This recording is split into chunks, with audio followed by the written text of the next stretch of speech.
So how do you set your photography hourly rate? Welcome to my photography business channel. My name is Rosh. This channel is all about supporting you to help you grow your photography business. And in this video, we're talking about your hourly rate. How do you set your photography hourly rate? A common question that I often receive is, should I have more than one hourly rate? And I'll share my thoughts on that in a second. But first we need to address how we figure out our hourly rate.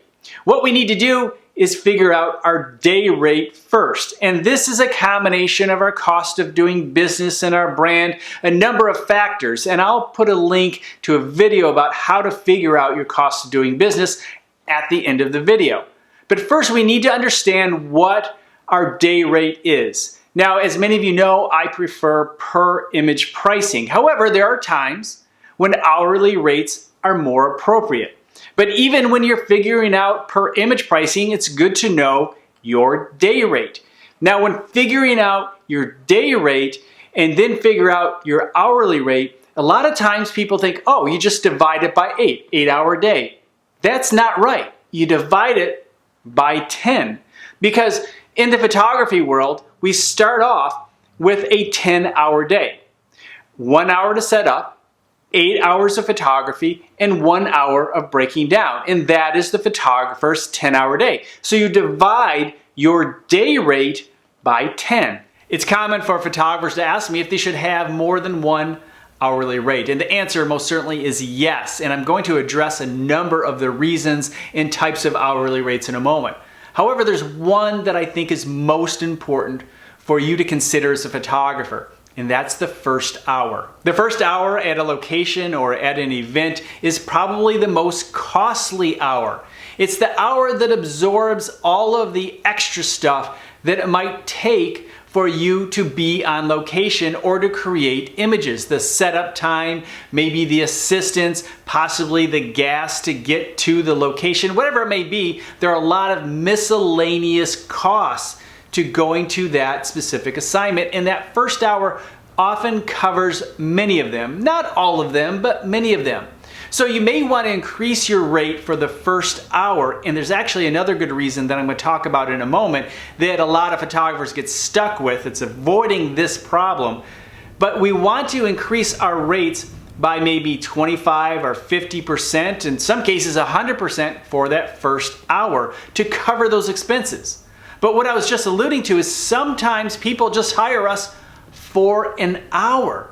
And if that is the case, we want to make sure that we have all of those expenses covered. So if you charge $150 per hour, for example, maybe your first hour is $200 or $225.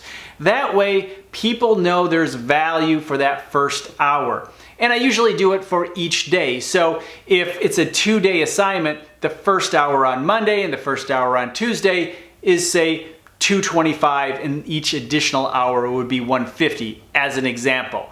You know, you have to figure out your rates, but that first hour is critical. There are many advantages and reasons to have that first hour be a little bit more than your standard hourly rate. There are other hourly rates for photographers to consider, which can actually help them make more money for their business. One is a location scouting rate. How much do you charge per hour to scout locations? Sometimes you can do this for other photographers. Sometimes you can do it for the client so they don't have to do it. You can go there and take general snapshots and send them the photos, but charge them an hourly rate for that activity.